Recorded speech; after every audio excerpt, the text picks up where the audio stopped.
Shabbat Shalom, mis amigos, mis amigas, bienvenidos a este placentero Shabbat en el que vamos a aprender a disfrutar. El día de hoy, el mensaje de hoy, que vamos a ver los capítulos 6 y 7 de Eclesiastés, se podría llamar Introducción al Disfrute o Introducción a Disfrutar, ¿no?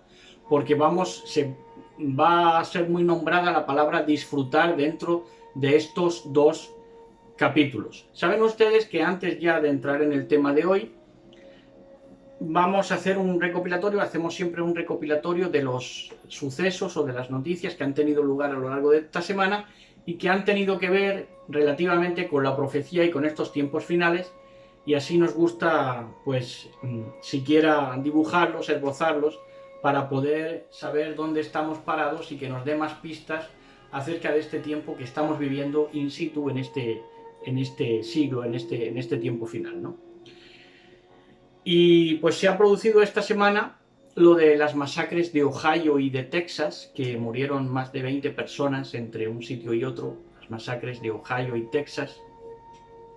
Esto presenta la discusión de si armas de fuego sí o armas de fuego no, que es recurrente ese debate en Estados Unidos de Norteamérica. Principalmente en Texas no van a rascar nada, porque en Texas sí hay una fuerte tradición armamentística de que allí la gente es más bien republicana, es portadora de armas desde siempre, desde el Álamo. Y entonces, pues, esto allí lo van a tener complicado para instalar el desarme de la población, ¿no? Que es también lo que se viene buscando desde esas élites que quieren desarmar a la población, ¿no? Yo no es una cosa que ni me va ni me viene, no es mi guerra, no tengo interés ni en una cosa ni en otra, ni en que sean desarmados ni en que continúen armados. A mí me da igual. Es una situación que en Europa no entendemos bien, porque son distintos salvajes, son distintas varas de medir. Entonces Europa ya está muy lejos de esas ganas por armas y de toda esa violencia, ¿no?, que arrastra Estados Unidos. Y entonces, pues, no es nuestro problema, no es nuestra guerra, y entonces yo me mantengo al margen. Ahora sí diría que lo que yo sí pondría es un límite de edad para portar armas, porque casi siempre los que suelen hacer estas masacres son gente joven, gentecita joven que se va de la cabeza. Y yo sí pondría un límite de edad bastante prolongada, por ejemplo, no sé, 28 años, por poner una edad, ¿no? Yo creo que sería una edad más sensata para poder empezar a portar armas, porque primero tienes que tener, pues, algo en la cabeza, ¿no?, antes de portar un arma. Y si piden papeles para cualquier trabajo y piden papeles para asegurarse de tu trayectoria en cualquier trabajo y tu historial médico incluso, pues sería pertinente que se pidiera, pues, ese límite de edad y tener tus papeles arreglados para portar armas, que menos, ¿no? Digo yo, ahora, ya yo no soy el que redacta las leyes ni nada de eso. Entonces, dentro también de Estados Unidos, Trump ha venido levantando a ilegales, cosa que no se creían que lo iba a hacer. Le ha pillado de sorpresa cuando él dijo que lo iba a hacer, y le ha pillado de sorpresa porque no se lo creían, que iban a levantar a gente, y creo que fue en el estado de Iowa, creo, que levantó ilegales y salieron, bueno, ya salió lo típico, ¿no? Salieron niñas llorando, que no, que mi papá no es un delincuente, que tal y que cual, pero lo está haciendo porque viven en la ilegalidad, y mucha de esa gente vive hacinados en trabajo. Algunos de ellos, de los que deportaron o de los que van a deportar, estaba en fábricas, pero de manera ilegal, por supuesto, y trabajándole de manera ilegal, más horas de la cuenta, menos dinero de la cuenta, etcétera, lo cual es peor para ellos a la postre, ¿no? Pero bueno, ellos ven una oportunidad de vida ahí, y allí se echan allí donde mora el trono de Satanás, la bestia, ¿no? Que decimos nosotros que es bestia en cuanto a la élite que lo ha conformado, ¿no? Y lo que viene siendo la historia profética. Pero naturalmente en Estados Unidos vive también gente buena. Gente que tiene un modo de pensar, ya decimos, muy lejos quizá de nuestra cultura, pero que también son gente buena, pero también es verdad que para ser bueno hay que ser legal. principalmente. Para ser buena persona hay que ser legal e ir a las claras, ¿no? Entonces, esto entra dentro del cupo de presentarse con sus papeles en regla, cuando uno vive en un país.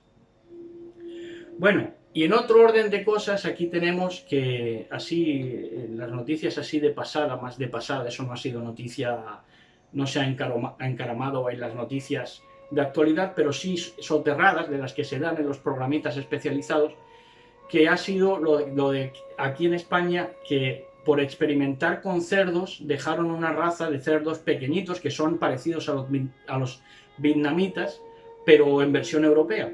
Y entonces la gente los está utilizando de mascotas. Sacan al cerdito con una cuerda, con una cadena o con una cuerda, más bien con una cuerda, y lo pasean, ¿no? Y es porque han experimentado con ellos. A falta del perro. Exactamente, a falta de perros, por si fueran pocos los perros, especialmente en América. Y ahora pues tienen a los cerditos, pero ¿por qué están ahí? Porque son experimentos de laboratorio, entonces están jugando a ser Dios, ¿no? Y luego ese ateísmo pseudocientífico achaca a Dios que para qué nos creó, le empiezan a incordiar con muchas acusaciones de que bueno, pues que si somos fruto también de una inseminación, etcétera, etcétera. Bueno, pues ellos pues tienen la noción y obran como el Dios que tienen, ¿no? Que nuestro Elohim, ahora nuestro Elohim dice que no se mezcla la simiente ni textura en el caso del lino, pero ellos no dejan de mezclar porque tienen esa mezcla, esa confusión babilónica, que es el precedente, todo lo que empezó en Sumer, todo lo que empezó ahí a la hibridación genética también entre la simiente de la serpiente, pues posibilitó esas aberraciones físicas que son la ingeniería genética. Y hacia eso, pues, están yendo. El otro día yo le decía a mi padre, porque aquí mi sobrino tiene en el patio un Rottweiler, que lo está cuidando también mi padre aquí, que tiene unos galguitos, tiene galgos y también tiene ese Rottweiler. Y le decía yo a mi padre que el Rottweiler es la nueva versión del Doberman, porque el Doberman ya no se ve. Y el Doberman era una raza que se veía, no sé, en los 80, los 90, pero desapareció y en lugar del Doberman ahora tenemos Rottweilers. Pero todo esto ¿de dónde viene? Del laboratorio, de la mezcla genética, están jugando a ser Dios. Y esto pues tiene grande castigo, grande condenación, principalmente por eso. La gente los cruza. Los cruza también por el cruce genético y todo eso también. Pero vamos, en origen salen también del laboratorio, empiezan a hibridar en el laboratorio. Y bueno, pues esto, como decimos, esto, por cierto, el diluvio fue por esto, por la hibridez, ¿no? Y hoy estamos en el paradigma de lo híbrido, tanto en lo sexual como en lo físico con los animales, ¿no? Estamos en plena hibridez de todo, ¿no? Es terrible porque esa hibridez también reporta espiritualmente una mediocridad y una falta de elevación y una no claridad ni en el pensamiento, ni en el habla, ni en la acción. No claridad, no poner de manifiesto, no tener sinceridad delante de Elohim. Todo esto lo conlleva esa cultura de la hibridez, ¿no? Bueno, pues ¿qué me dicen de la última noticia de la que vamos a hablar, que es de Richard Gere, el terror de las mujeres? Richard Gere, que hizo su famosa Pretty Woman, fue una de las películas más famosas que hizo, y hoy se ha visto, lo habrán visto los noticiarios de todo el mundo, hacer el símbolo, el saludo de Buda allí, con el Open Arms, salvando supuestamente a náufragos que están naufragando por allí, por el mar, y él los recoge en nombre de ¿quién? Del Open Arms, de los brazos abiertos. Pero vuelvo y repito, ¿quién subvenciona y quién está poniendo al Open Arms en medio de las rutas atlánticas, pacíficas o donde sea? ¿Quién lo está subvencionando? ¿Quién lo está pagando? ¿Quién está posibilitando que precisamente los que salen de la costa africana, de los países más desfavorecidos, vayan buscando ya ese sueño de los brazos abiertos, ¿no? ¿Quién hay detrás? ¿Qué élite está haciendo eso para la desestabilización de los países, de las naciones, pues porque cuando llegan en masa, pues dan muchos problemas. Y luego toda esa inmigración ilegal y todo, pues nos lleva a la última noticia que no pensaba decirla, pero también se ha producido, que un jefe de policía ha sido apuñalado en una playa por un inmigrante ilegal que estaba vendiendo mercancía que no tenía que vender supuestamente, y le ha apuñalado, ¿no? Entonces todo esto lleva a la violencia, pues, pues situaciones malas, situaciones violentas, situaciones también de mucho padecimiento, tanto de un lado como del otro, ¿no? Porque esa gente que según ellos se ven obligadas a apuñalar por el pan de sus hijos, pues es una situación muy crítica, pero el policía que también está ahí trabajando para alimentar a sus hijos son dos personas encerradas en sus circunstancias la estructura de la sociedad lo vuelve maleable, ¿no? Cuando cada uno tendría que buscar el pan de sus hijos en paz y en shalom, ¿no? Y en virtud. Pero desgraciadamente pues es la conformación de este sistema bestia. Bueno, y ya ahora sí entramos en los capítulos 6 y 7 de Eclesiastés que vamos a estar viendo hoy. En los capítulos 6 y 7 del libro de Kohelet, Eclesiastés, que como digo vamos a disfrutar mucho, y vamos también, por último, vamos a ver también que dentro del disfrute está la consideración. Por un lado hay que disfrutar y por otro considerar cada cosa a su tiempo, y lo vamos a ver pues en ese desentrañe que nos hace el Eterno con su dabar de poder, con su palabra, ¿no? Que nos desentraña la esencia de cada cosa. Bueno, allá vamos, en mucha reverencia en el nombre de Yahshua HaMashiach. Dice así, dice el capítulo 6, verso 1. Dice: yo he visto otro mal debajo del cielo, dice uno de los predicadores a los que se atribuye la autoría de Kohelet. Dice: yo he visto otro mal debajo del cielo y es pesado sobre la gente. Es decir, que hay males que pesan sobre la gente. Y esos males principian o empiezan siendo pensamientos, luego palabras, luego quizá escritos que también pesan, y al final acaban pesando sobremanera sobre la gente. Y son males que se convierten en endémicos también. He visto otro mal debajo del cielo y es pesado sobre la gente. 2 puntos. El caso en que Elohim le da a alguien riquezas, opulencia y honor, así que no le falta nada que él quiere, pero Elohim no le da el poder para disfrutarlos, y algún extraño los disfruta. Esto es sin sentido, perverso y enfermo. Pero esta perversidad y esta enfermedad no la hace el bendito sea al no darle poder para disfrutarlos, como dice esta versión. Esta manera este enunciado de que no le da el poder para disfrutarlos, pese a que le da honor, opulencia y riquezas, se refiere a que dentro de la riqueza, opulencia y honor, el portador de tales cosas, el portador de riquezas, opulencia y honor, no sabe disfrutar. No sabe disfrutar.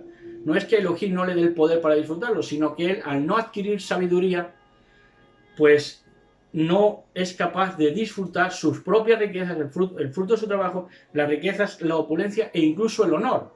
Hay gente a la que se le da honor, porque hay muchos eminentes hoy en día, políticos, incluso prelados, incluso embajadores, que más honor que se te dé que ser embajador en un país, es un honor regio, ¿no? Pero sin embargo, la gente no sabe tener honor porque no tiene sabiduría y no lo disfruta siquiera, principalmente porque no le da la importancia a tal honor, ni siquiera sabe ubicarse dentro de lo honorable que es ese cargo, ese puesto, ¿no? Entonces, pues es sin sentido, perverso y enfermo, porque de nada sirve tener riquezas, opulencia y honor si no tienes sabiduría para disfrutarlo. Y ni siquiera para calibrar lo fuerte que es dicho honor, opulencia y riquezas. Ni siquiera para calibrar lo que vives. Entonces en el verso 3 dice: supón que un hombre engendra a 100 hijos y vive muchos años. así que tiene larga vida, pero no disfruta. Entonces, aun si él fuera a vivir indefinidamente y por lo tanto nunca sea sepultado, yo digo que es mejor nacer muerto. ¿Y por qué hace referencia e hincapié en un hijo que engendra 100 hijos? Porque el éxito de la vida se baraja de cara a la sociedad con los hijos que tengas y con la producción que des en cuanto a vida vivida y a hijos, ¿no? Si has vivido longevamente y has tenido muchos hijos, se te da por descontado que has tenido éxito en la vida, por ejemplo, ¿no? Pero no tiene por qué ser así, como está diciendo aquí. ¿Por qué? Porque no disfruta. Hay gente que no disfruta, pese a que se le da el privilegio de ser padre, pese a que se le da el privilegio de vivir también muchos años longevamente, pero no es capaz de disfrutar, porque no adquiere sabiduría. Entonces dice, aun si él fuera a vivir indefinidamente y por lo tanto nunca sea sepultado, yo digo que es mejor nacer muerto. Eso es lo que compara el predicador, que es mejor nacer muerto a tener esas grandes fuentes de disfrute y no saber ni siquiera beberlas, ¿entienden? De longevidad y de descendencia. Dice, porque el advenimiento de un bebé muerto es una cosa fútil, es decir, fútil en sentido de insignificante, que no ha tenido peso en esta vida. Fútil es, pues eso, ¿no? Efímero, ¿no? Dice, y su partida es en oscuridad, su nombre olvidado, cubierto en oscuridad, la vida del bebé muerto. Pero es que este olvido es lo mismo para el hombre que no sabe disfrutar habiendo tenido longevidad y habiendo tenido muchos hijos, porque dice en el verso 5, y aunque nunca haya visto o conocido el sol, está más contento de lo que él está. El niño muerto está más contento allá donde esté que este hombre que no ha sabido sentirse bendecido ni con la longevidad ni con los hijos, sin haber disfrutado, aun si vive hasta los 1000 años 2 veces, es decir, 2000 años, no van todos al mismo lugar.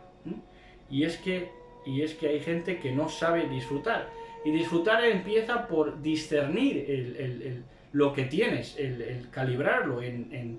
Disfrutarlo es también, digamos, tomar conciencia de lo que tienes. Y la gente sin Torah, la gente sin sabiduría, no tiene conciencia ni siquiera de lo que tiene. Se para más bien en lo que no tiene. Entonces dice en el verso 7, el propósito de todo trabajo es llenar la boca. Aún el apetito nunca es satisfecho. Así que tenemos que el propósito de todo trabajo, el objetivo es llenar la boca. Pero, sin embargo, el apetito nunca es satisfecho. Entonces tenemos que todo el trabajo que hagamos es en vano. Lo bueno que tiene es que nos entretiene, pero es en vano. ¿Por qué? Porque ni siquiera cumple su propósito, que su propósito es llenarnos la boca, y no solamente llenarnos la boca, sino que para ser el trabajo algo pues duradero en su sentido, debería de privarnos del apetito, de que no tuviéramos apetito para no trabajar más. Ese sería el propósito, pero no es así. Se trabaja, se llena la boca por un rato, pero al rato vuelves a sentir hambre. Entonces, ni siquiera el trabajo es para entretenimiento, o para entretenimiento, pero no cumple ni siquiera su propósito de satisfacernos. Nos llena la boca, pero no nos satisface. ¿Y cuántas cosas hay así en la vida, verdad? Te llenan la boca, pero no te satisface. Eso pasa con las palabras, pasa con los alimentos, pasa con los deseos. Dice, ¿qué ventaja tiene el sabio sobre el necio? O la persona con experiencia si es pobre. Pues le respondemos nosotros a Kohelet, que para eso estamos vivos al día de hoy, para responderle. Y entonces le decimos que el sabio tiene mucha ventaja sobre el necio. Y la persona con experiencia sí tiene mucha ventaja, pero no tanta si es pobre. Es decir, lo ideal es tener experiencia y ser rico. Y también hay gente que tiene esa experiencia, pero no le sabe sacar partido a su experiencia. Hay gente que vive situaciones, pero no sabe interpretar ni siquiera su propia vida, con lo cual su experiencia es vana. Así que no siempre experiencia es sinónimo de virtud, porque hay gente que experimenta, que tiene experiencia en su vida, pero no le saca partido. Pero vamos, hay experiencias que si se extrae el jugo de su enseñanza, como va a decir luego, pues es muy, muy llamativo y de mucha bendición, ¿no? Pero claro, por eso lo une también la experiencia con ser pobre, porque si tienes experiencia y eres pobre, no te aprovecha tanto como tener dicha experiencia y ser rico. Eso sí es verdad. Por eso dice en el verso 9, mejor lo que los ojos pueden ver que el deseo tortuoso. Aquí está. ¿Qué quiere decir esto? Que lo que te mata, lo que te tortura es el deseo de lo que no tienes. Más vale complacer tus ojos con aquello que puedas complacerlo, dícese un plato de comida, dícese una mujer hermosa en orden, que desearlo toda la vida y martirizarte con ese deseo. Más te vale que lo puedas alcanzar con tus ojos, porque el deseo consume, el deseo no realizado te consume por dentro. Dice, aún esto es sin sentido alimentarse del viento, porque finalmente tengas el deseo cumplido delante de tus ojos o no, al final, aunque no te tortures con el deseo, pero al final vas al mismo sitio. Eso es lo que está diciendo. Verso 10. Lo que sea que él es, él fue nombrado hace mucho tiempo y es conocido que él es meramente humano. Además, él no puede derrotar lo que es más poderoso que él, dice entre paréntesis, la muerte.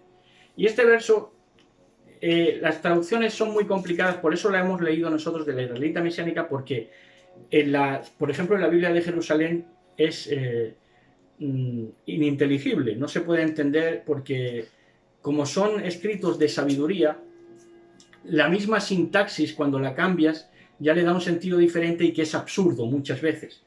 Entonces, las versiones, sobre todo de Eclesiastés y de libros así sapienciales, tienen que ser lo más fidedignos al original.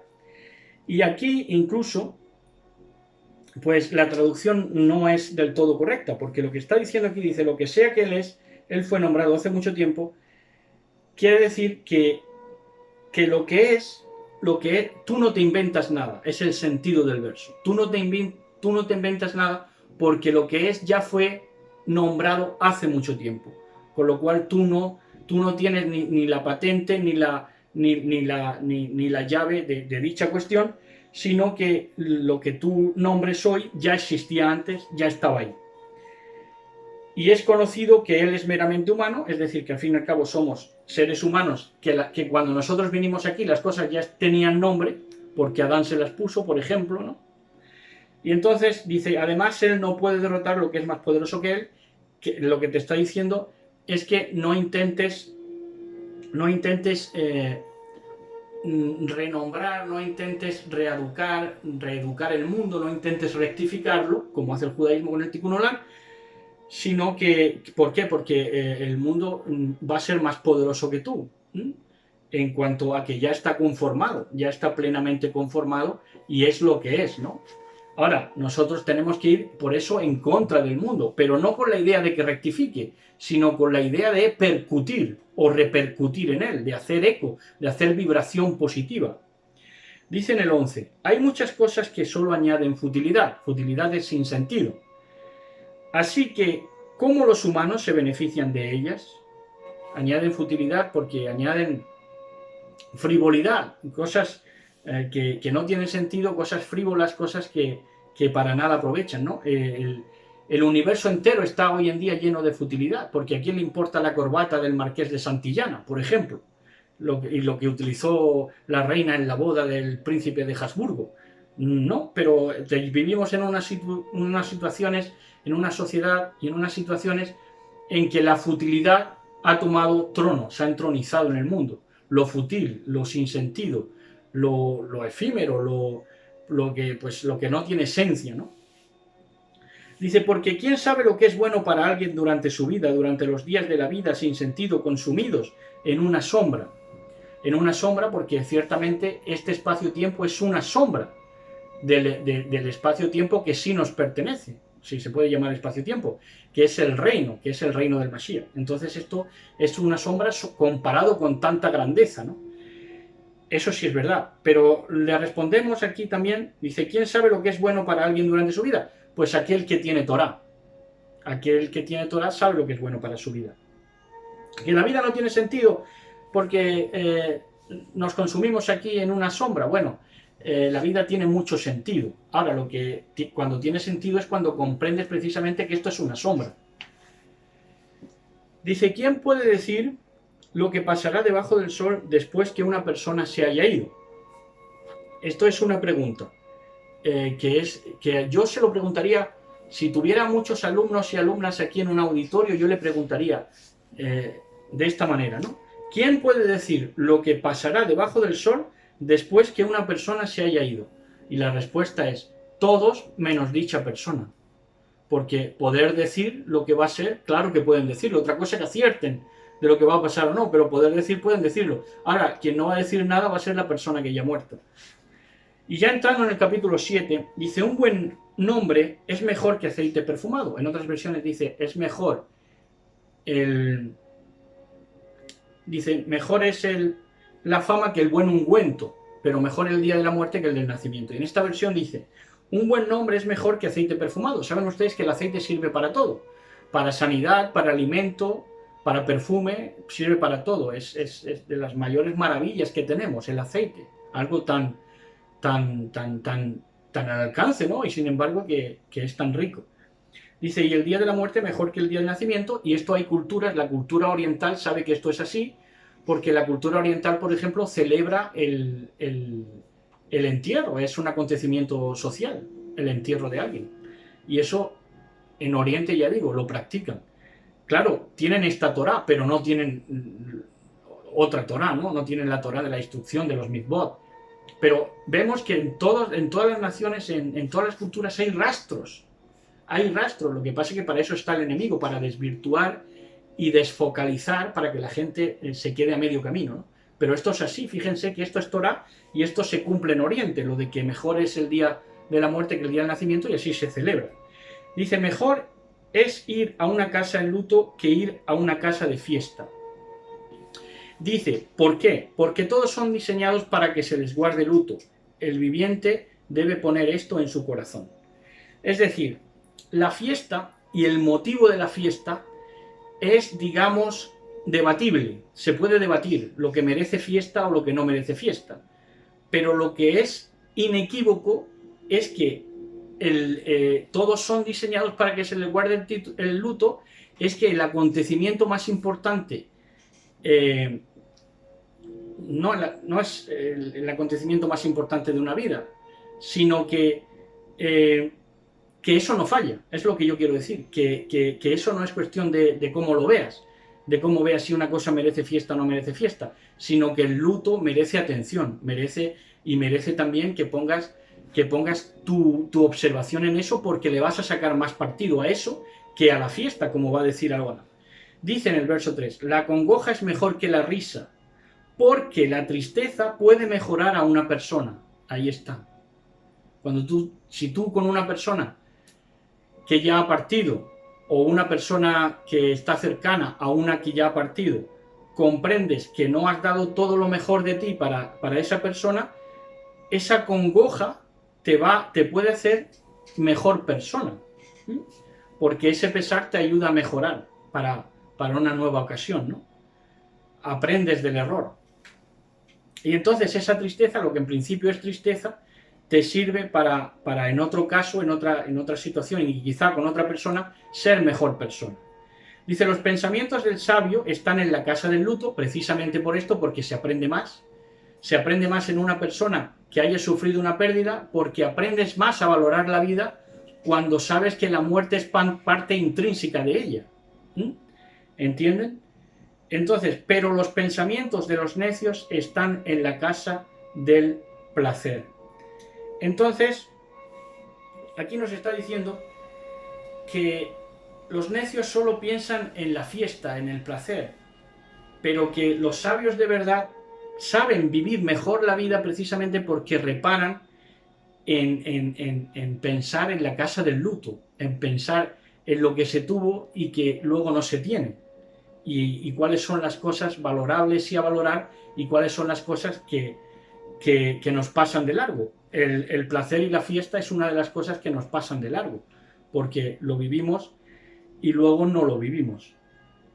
Entonces hay necios que solo se la pasan de fiesta, que solo toman atención por la fiesta, y esto es profunda necedad. Profunda necedad. Dice el verso 5, es mejor oír la reprensión del sabio que oír los cantos de los necios.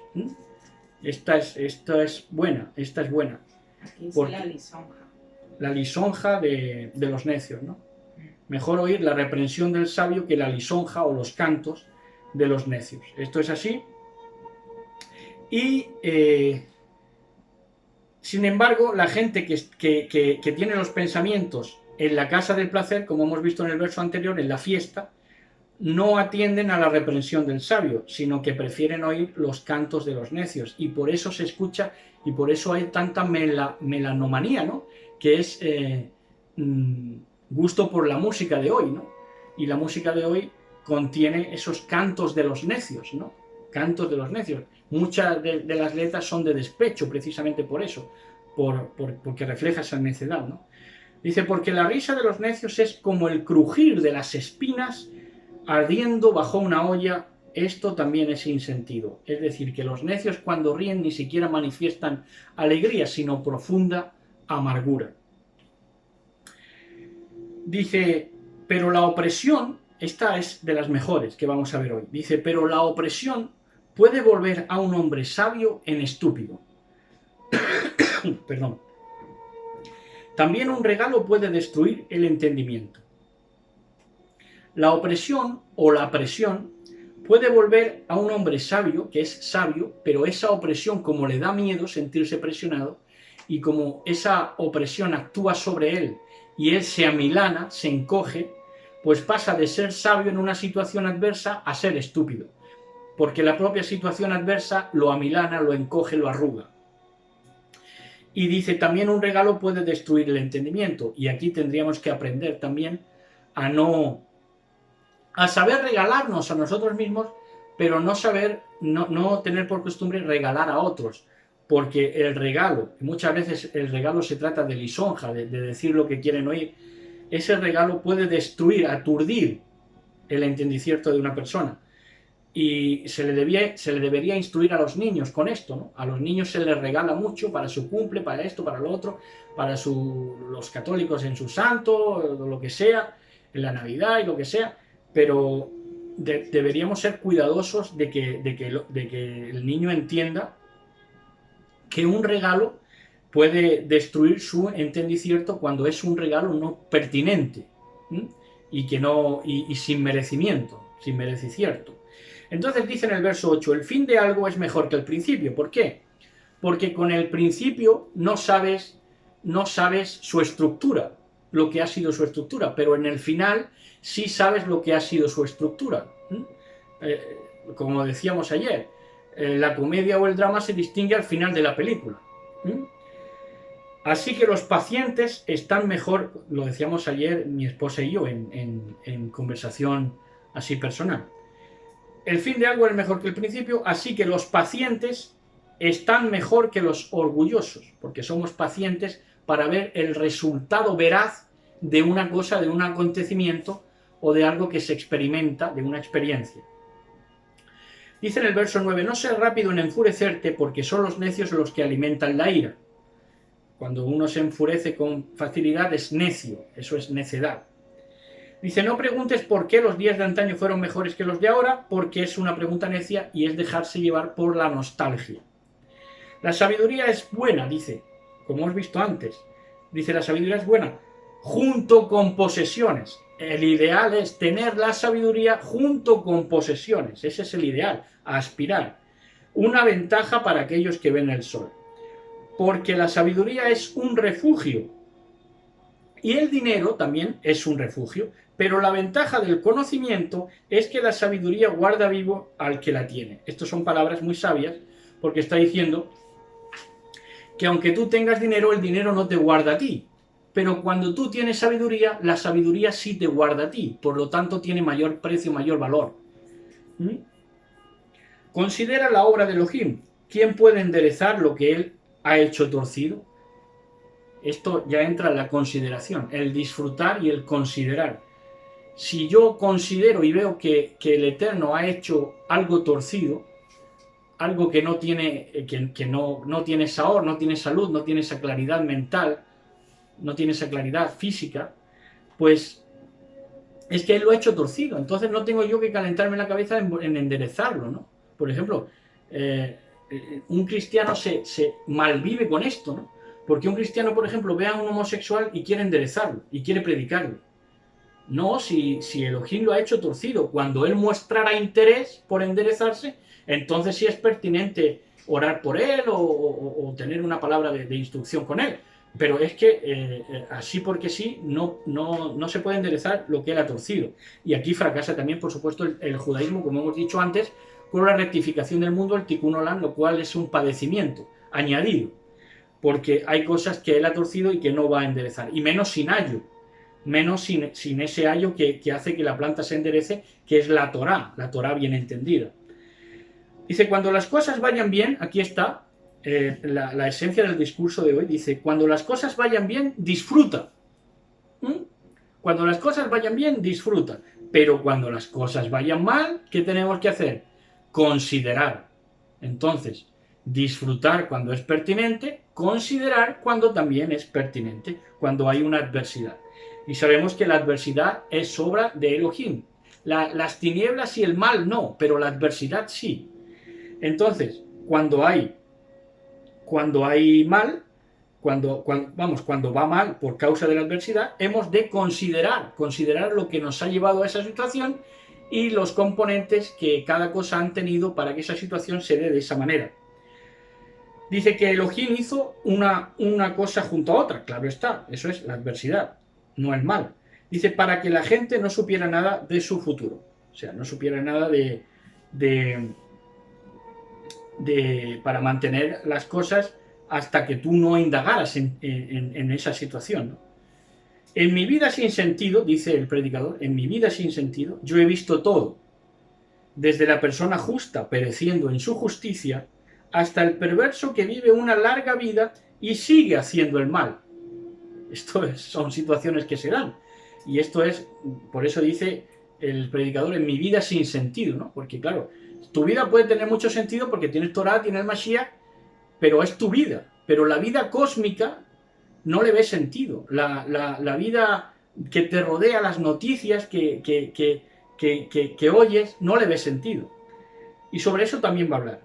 Dice, así que no seas demasiado sabio ni demasiado justo. ¿Por qué has de desilusionarte a ti mismo? Estos versos hay que entenderlos. Demasiado sabio, nunca se es demasiado sabio, pero sí para mostrarte a la gente. El problema viene cuando tú te desilusionas a ti mismo, es cuando tú das un baremo, tú pones una vara de medir a ti mismo que es superior a lo que tú eres en realidad. Entonces, si tú te la das de que eres muy sabio, la gente al comprobar que no eres tan sabio, vas a desilusionarte a ti mismo porque la gente va a protestar delante de ti y tú te vas a desilusionar y frustrar de ti mismo, ¿no? Pero es por eso, porque tú, queriéndote mostrar demasiado sabio a otro, pues no has hecho una buena medida de tu propia estatura. Dice, pero que no seas demasiado perverso y no seas necio, ¿por qué morirás antes de tiempo? Demasiado perverso, aquí, demasiado perverso. Una persona perversa es la que cambia el verso a su conveniencia. No hay que ser demasiado perverso, no hay que cambiar demasiado el verso, lo que te toca, no hay que trastocarlo mucho, sino aceptarlo y vivirlo. Entonces, esa perversidad, esa clase de perversidad es la que se refiere aquí. No seas demasiado perverso y no seas necio, porque morirás antes de tu tiempo. Ahora dice, no te agarres a una sola de estas reglas. Es decir, no seas ni perverso, o sea, no seas ni sabio ni necio. Ni demasiado sabio ni demasiado necio. Precisamente, no te muestres, sería el significado real. No te muestres ni demasiado sabio para no decepcionar, ni seas necio de que la gente no pueda ni tratar contigo. Dice, y la pregunta aquí es, ¿por qué morirás antes de tu tiempo? Una cosa te desilusiona, que es cuando te haces más sabio de lo que eres, pero otra cosa te mata, que es que seas perverso y seas necio. Dice, no te agarres a una sola de estas reglas, ya lo hemos explicado, agárrate de la otra también, es decir, no focalices en solamente la sabiduría, sino también en la necedad, porque una cosa te va a ayudar a la otra. Comprendiendo la necedad te vas a hacer sabio también. Porque aquel que está en el temor de Elohim, en el respeto de Elohim, vivirá por ambas. Ahí está, lo que acabamos de explicar. Una cosa se tiene que, huyendo de la necedad, encuentra la sabiduría. Para un hombre sabio, la sabiduría es mejor protección que 10 gobernantes en la ciudad. Tremendo. Por eso decimos que la sociedad se hace sola, ¿no? Porque la mejor protección que tenemos es precisamente la prudencia y la sabiduría. Por eso las naciones no violentas irían solas. Porque no hay una persona justa en la tierra que solo haga el bien y nunca peque. Es decir, ten en cuenta de que también estás volcado al error y al pecar. Por eso tienes que ser sabio, sabio para protegerte a ti mismo del pecado, porque el pecado es lo primero en que te va a asediar. Entonces tienes que ser hábil para mantenerlo a raya. Ese es el sentido del verso. Dice también no tomes, aquí está lo que yo tenía interés de hablarles. Dice también no tomes seriamente toda palabra hablada, tal como cuando oyes a tu sirviente hablar mal de ti. Verso 22. Porque a menudo, como tú bien sabes, tú has hablado mal de otros. Esto es una palabra muy sabia, porque si a todo le sacas punta y a todo le pones oído, al final vas a oír, entre tantas cosas que se oyen y tantas bocas que hablan, vas a oír que tu sirviente, el que te sirve, que puede ser verdad o que puede ser mentira, pero que la culpa la tienes tú por indagar demasiado en ello, que hable mal de ti. Dice, no lo tengas tan en cuenta porque tú también has hablado mal de otros. No le saques tanta punta a las cosas ni quieras oír de demasiadas bocas. Es lo que te está diciendo. Dice, todo esto yo he puesto a la prueba de la sabiduría. Yo dije, adquiriré sabiduría, dice el predicador. Dice, pero la sabiduría permaneció lejos de mí. Ahí tienen. Ahí lo que decía, en otras palabras, lo que decía el místico, ¿no? Dice, solo sé que no sé nada. Pues aquí viene a decir lo mismo. Dije, adquiriré sabiduría, pero la sabiduría permaneció lejos de mí. El que existe está lejos. Es decir, lo que existe está lejos. Y profundo, tan profundo que no puede ser descubierto. Es decir, lo que existe, pero yo no sé, está escondido para mí, entonces no puedo saberlo. Así que yo me volví y mis pensamientos para saber, indagar, buscar sabiduría y las razones detrás de las cosas. Esto es muy loable. También qué necio es ser perverso y qué estúpido es actuar como un necio. Entonces ahí encontró Torah. Ahora dice, yo encontré más amargo, ya entramos en los versos polémicos, estos son versos polémicos, en cuanto a la relación hombre-mujer. Dice, yo encontré más amargo que la muerte, la mujer que es una trampa. No toda la mujer, sino la mujer que es una trampa. Ahora, ¿cómo debemos interpretar estos versos para que no haya problemas de recibir de recibir luz? Debemos comparar esta mujer trampa con la gran Babilonia, con la gran ramera. Así no encontramos escollo, no encontramos lazo en estos versos. Dice, yo encontré más amargo que la muerte, la mujer que es una trampa, la confusión, la gran Babilonia, la gran ramera. ¿Por qué? Porque su corazón, cuyo corazón es un lazo, te atrapa, quiere aprovecharse de tu esfuerzo, y cuyas manos son cadenas de prisión, te mete en prisiones de oscuridad y de maldad. Dice, el hombre que complace a Elohim escapará de ella, salid de ella, pueblo mío. Pero el pecador será atrapado por ella, ¿por qué? Porque ella se alimenta de pecado, la gran Babilonia, la bestia, la gran ramera.